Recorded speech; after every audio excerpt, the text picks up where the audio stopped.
Hey, what's up, stock compounders? Brad here. So, this is the second edition of stocks that smart value investors are buying this week. These are stocks that I found on corner of Berkshire and Fairfax. Okay, there's a message thread on COBF called "What Are You Buying This Week?" So, what I did was I looked through the last week of posts on what are you buying. And these are the companies I picked out of there. Now, I didn't include all of the companies that have been discussed over the last week. I have a strong preference for smaller companies. So, in the one I did last week, you can see every company was under $2 billion market cap. Okay. All but one were under 1 billion market cap. Now, the issue with the last week, there haven't been nearly as many small cap buys in corner of Berkshire and Fairfax this last week. So I had to expand my criteria a little bit. So we have 7 companies here. One of them is a mega cap, right? Alibaba. We all know Alibaba. One is just over 5 billion, one is just over 2 billion. And the other 4 are under 2 billion. So that's where we're at this week. So let's get into first just what criteria am I looking for to kind of filter down which of these to dive into first. So, like I said, we have the size here. The thought process there in terms of wanting less than 2 billion is that the smaller we find these companies, kind of the earlier on in the lives of these companies that we discover them, the longer the growth runway we have. Of course, that's a general rule of thumb. It doesn't always apply. You need to know kind of what is the total addressable market for the particular business. But it's a good general rule. The smaller you find companies, the more potential growth is possible with those companies. This next column, insider ownership. Okay, this is something that I really learned to focus on from Chris Meyer, author of the book 100 Baggers, Stocks That Return 100 to 1 and How to Find Them. So insider ownership, when we're considering buying equity in a business, considering buying a stock, being a stockholder in that business, one of the first things I want to know is, is management in that position? Are they an equity holder as well? Because if they're not willing to be an owner of the business that they're managing, why should I be interested in being an owner of that business? So we're really looking for skin in the game with the management team. And management teams that have high skin in the game tend to make management level decisions that are more likely to benefit shareholders than management teams that don't have that equity skin in the game. So looking for an insider ownership over 10%. That's kind of the threshold that I'm using for this score column. Okay. Insider ownership above 10, you get a point for the score column. Guru investors. So for this, I really like to see that a super investor, a great investor with a long track record who's had 15+% annual returns, compounded annual growth rates over their investing careers. I really like to see someone like that already invested in the company. That's just an additional layer of protection in terms of, there's so many things that can go wrong with public companies, right? There's frauds, there's all kinds of things. And when you have a great investor, at least one who's taken a look at the company and said, okay, I'm going to put real money on this company. That's a huge advantage to have that.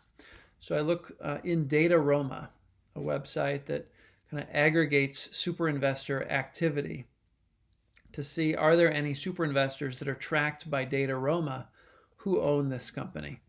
And you can see two of them kind of fit that. This one here, Value Investors Club. Is there a write-up in Value Investors Club for the business? That, again, it kind of lays out the investment thesis from a smart investor on, what is the investment case for this business moving forward. And you can see these top three have Value Investors Club write-ups. I like to see one within the last 2 years. That's how you get a point in the score column. If it's within 2 years, you can see February 2019 just missed that 2-year threshold. So not quite a point there for Alibaba, but it got points in the other two columns. So it's still doing pretty well. So then I sorted these by the score. Okay. So let's kind of go through each one of these. Give a high-level overview in terms of what the company does and what I'm seeing here. So first one, Redbubble. So Redbubble is a company that first came to my attention from Andrew Rosenblum. Okay, Andrew Rosenblum manages Bonsai Partners. And what's awesome about Bonsai is their, letter to investors are open to the public. So you can just go in here, you can download the letter each quarter that they write to their investors. And you can see here the investment memo, the kind of write-up that was included in Q1 of 2019 was about Redbubble. Okay, so that is the first place I would go to learn about this company, Redbubble. But let's take a look at their most recent letter because it's pretty interesting here. It shows how big a chunk of their portfolio Redbubble is. So this is just a few months ago, end of the year 2020. Redbubble is nearly 65% of the portfolio, okay? Micron, second largest position at 12%. Now, I also have to say, Bonsai had probably the best investment thesis for Micron that I've seen. And you can look at that if you're interested right here. The third quarter 2020 letter had a write-up on Micron. Really solid write-up for Micron there. So 65% of the portfolio. Now, it certainly didn't start out at 65% of the portfolio. Redbubble in the last year and a half has gone up 5 times. Okay, so just incredible price appreciation in the last year and a half. And in this Value Investors Club write-up from 2019, Redbubble is really pitched as Etsy 5 years ago. Okay, Etsy. How big is Etsy? Let me check out the market cap for Etsy, because you see Redbubble, we've got 1.2 billion. Etsy is currently 27 billion. Okay, so substantially. What is that? 15, 20, 22 times as large as Redbubble. And it's not just in Australia. It says here, online marketplace for art and designs in Australia. 60% of the revenue for Redbubble comes from the US. So it's really a global marketplace. So a very interesting one that I'm going to be diving into in the near future here. Also, got to give a shout out to my boy Investing with Frank. He's an investor in Australia, and he just put out a video on Redbubble. So check that one out. Just 2 days ago, he put a video. And big kudos to Frank for just passing the 1,000 subscriber threshold. That's awesome. It's a grind, guys. For any of you who have grown YouTube channels, that first 1,000 subscribers is a grind. Really impressive insider ownership number here, 20% on Redbubble. No grew, For companies outside of the US, they're not really going to show up in data Roma unless it's an ADR or something like that. This, I believe, can be bought through the over-the-counter market in the US, but I don't think those are going to show up in data Roma. So it's possible a guru owns it. We just can't see it because it's an Australian company. So we get 2 on the score. We got a write-up from Value Investors Club and an insider ownership, 20%. Very impressive. So you're probably going to see more from me on Redbubble. Probably do an individual deep dive into that in the future. Because Etsy is something I've been really interested in. And if I can find Etsy 5 years ago, that is really where I want to be. So moving on, Alibaba. So Alibaba, we all know, is kind of the Amazon of China, online and mobile commerce business in China. Huge, very, very large business. Still, for a company this large, that is a very impressive insider ownership number, 13%. About an eighth of the company is owned by insiders. Guru Investors, very strong with 10. Let's take a look at who owns this. That's tracked by Data Roma. So Greg Alexander of Conifer Management, I don't actually know who that is, but this is a pretty high conviction bet, around 8.5% of the portfolio, and it was just bought in the fourth quarter of 2020. I actually want to see, is this the largest position for Greg Alexander? It's not. It's the 5th largest position. So, very, very concentrated portfolio here. 26%. That is a massive bet for this investor. 1.6 billion in the portfolio. So, this is a serious super investor. That's a lot of capital that Greg is managing here. So anyway, I just wanted to take a quick peek at that, 5th largest holding. David Tepper has been reducing the position in Alibaba, reduced it in quarter 4, I believe also reduced it in quarter 3. So there's that. And then you've got 8 other super investors here, one of which also just bought for the first time in the fourth quarter, and then a few more adding, and a couple reducing in the fourth quarter. So, everyone knows Alibaba is a great business. There's been concerns with what's been happening in terms of the Ant IPO, Jack Ma, but it seems a lot of super investors are still pretty bullish on it, and the price has really been coming down. I think it's in the 230s per share right now. If this starts to get down anywhere below 220, kind of in the 2 teens, it's going to be pretty compelling for me to start taking a position in Alibaba. Number 3, Vontier, okay, VNT. Now this is a spin-off. Spun off September of last year, so only about 6 months past the spin-off date. Critical technical equipment for mobility infrastructure industry. I don't really know what this company does. It kind of piqued my interest a number of months ago as a spin-off. But there's some people who think, this could have a lot of growth ahead. About a 5.4 billion market cap. Pretty weak on the insider ownership. Daniel Loeb is the only super investor that owns it who's tracked in Data Roma.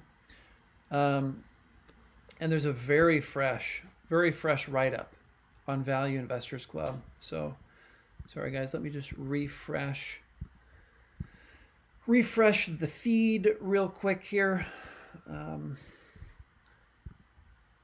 We're going to float that. So that's Vontier. I don't know too much about it. It's a little larger in terms of market cap than I would like to see. But, something I may dig deeper into. Let me know if any of you guys own it or have been diving into this company as well. So those are kind of the top three that all have this score of 2.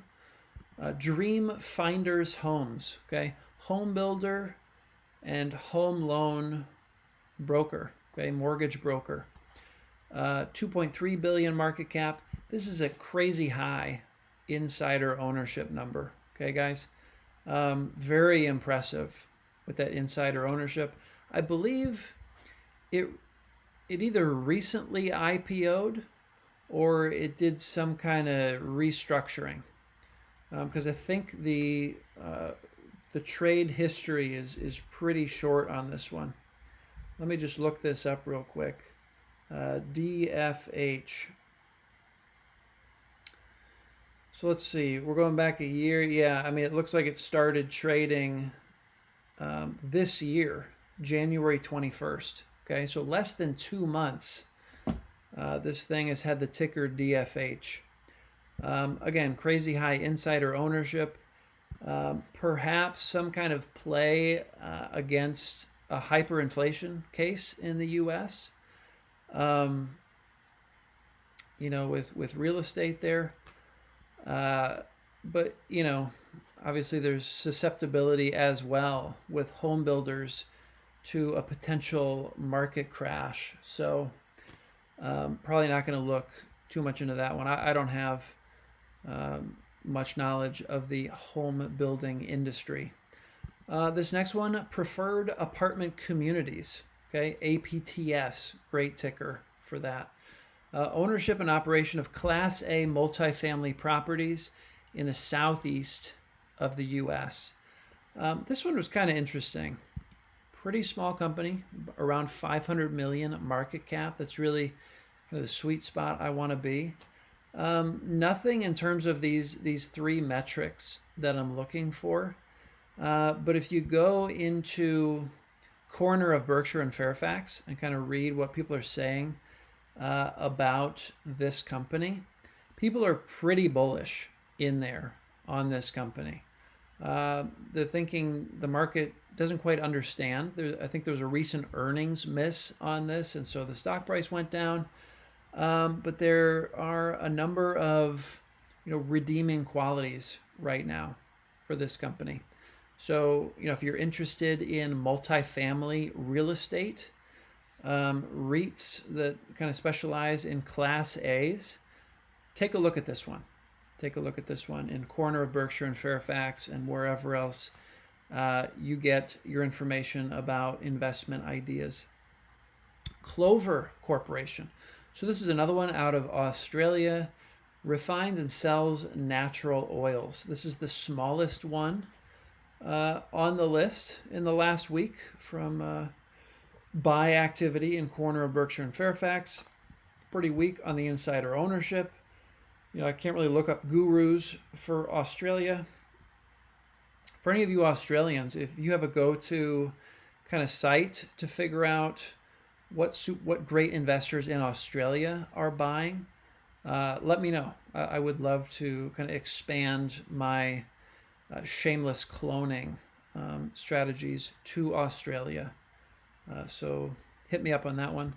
No Value Investors Club write-up. So, I'm probably not going to dive into this one any more deeply than that unless I hear from, Frank or Tom or, those of you who are somewhat knowledgeable about the Australian market. Yeah, so that's that one. And the last one here, Jungfraubahn Holding. This is a Swiss company. Really specializing in winter entertainment, right? Winter sports facilities, excursion railways.